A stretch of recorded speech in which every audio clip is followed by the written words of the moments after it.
이 영상은 사회 2단원 환경과 조화를 이루는 국토에 관한 수업 영상입니다. 두 번째 시간인데요. 수업 시간에 확인할 거니까 집중해서 끝까지 잘 들어주세요.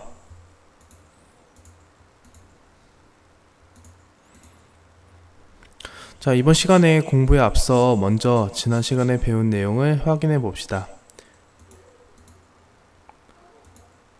자, 지난 시간에 배운 내용을 강력하게 정리해 볼 텐데요. 네, 빈칸으로 되어 있을 겁니다. 배운 내용을 생각하면서 채워나가 보도록 합시다.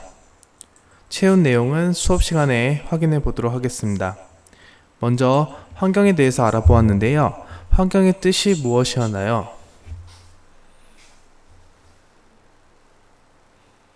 쓰셨나요? 동영상을 잠시 멈추고 쓰시면 됩니다. 자, 그 다음에는 환경을 크게 두 가지로 분류할 수 있다고 하였죠. 인문환경 그리고 자연환경으로요.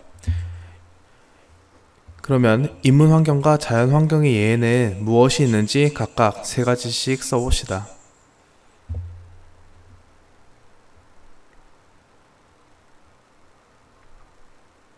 마찬가지로 영상을 멈추시고 쓰시면 됩니다. 자, 인문환경은 도시에 많은 편이고 자연환경은 농촌에 많다고 했다는 거 다시 한번 확인하시고요. 자, 마지막으로 인간과 환경의 관계에 대해서 공부했는데요. 먼저 인간이 환경에 미친 영향을 책에서 배운 예를 두 가지 적어봅시다.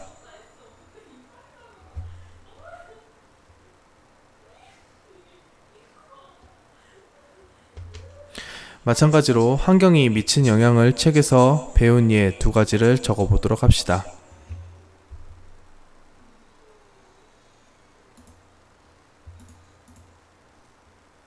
자, 지난 시간 공부한 내용을 잘 정리하셨나요? 정리한 내용은 앞서 말했듯이 수업 시간에 확인해 보겠습니다. 그럼 이번 시간에 공부할 내용에 대해서 살펴보도록 하겠습니다. 이번 시간에는 먼저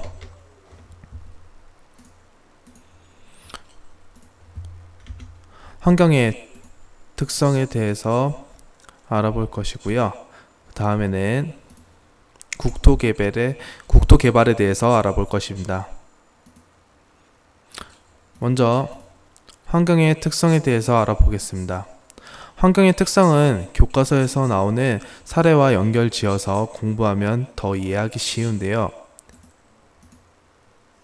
먼저 환경은 영향을 미치는 범위가 굉장히 넓은 편입니다. 예를 들어 봄철에 뉴스를 보면 황사와 관련된 소식을 많이 접할 수 있죠. 그렇다면 황사는 어디서 만들어지는 것일까요? 황사는 중국이나 몽골에서 만들어져서 우리나라와 일본을 거쳐 태평양과 미국까지 간다고 합니다.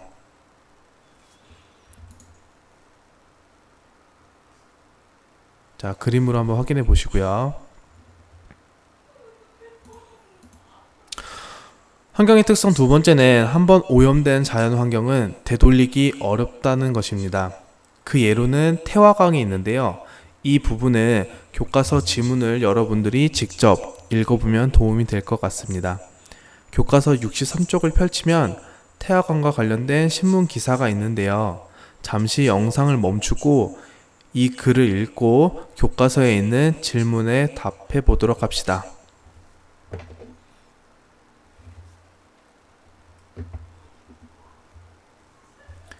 다 하셨나요? 자, 마지막으로는 다양한 환경이 밀접하게 관련되어 서로 영향을 주고받는데요. 이 부분 역시 교과서 64쪽을 직접 읽고 하면 좋을 것 같습니다. 아까와 마찬가지로 영상을 멈추고 64쪽에 있는 글을 읽고 빈칸을 채워보도록 합시다. 자, 63쪽, 64쪽 채운 것은 나중에 수업 시간에 같이 확인해 보도록 하겠습니다.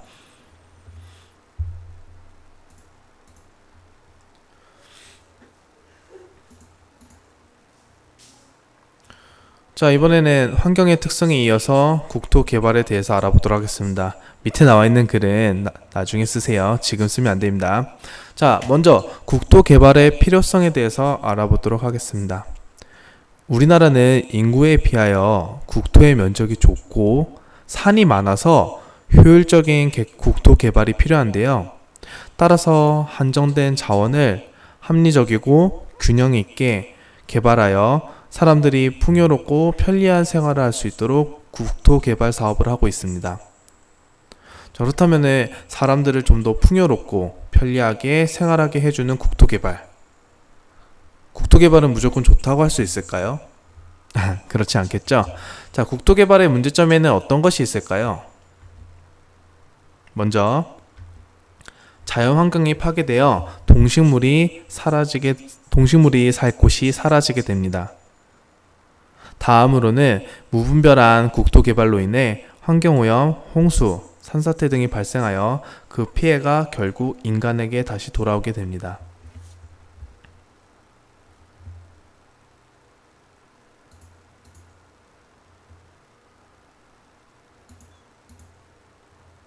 자, 이번 시간에 배운 내용을 정리해 보도록 하겠습니다. 먼저 환경의 특성에 대해서 알아보았는데요.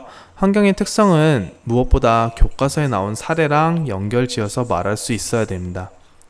자, 예를 들어 한번 오염된 자연 환경은 다시 되돌리기 어렵다와 관련된 사례에는 어떤 것이 있었지요? 그렇죠. 태화강이 있었습니다. 이런 식으로 연결을 할 수 있어야 됩니다. 자, 다음으로는 국토 개발에 대해서 알아보았습니다. 국토 개발은 그 필요성 때문에 우리가 하지 않을 수는 없습니다. 하지만 국토 개발에 따른 문제점을 생각해서 무분별한 국토 개발에 대해서는 반성할 필요가 있겠습니다. 자, 그럼 오늘도 공부한다고 수고 많으셨고요. 내일 수업 시간에 같이 정리해 보도록 하겠습니다. 그럼 안녕.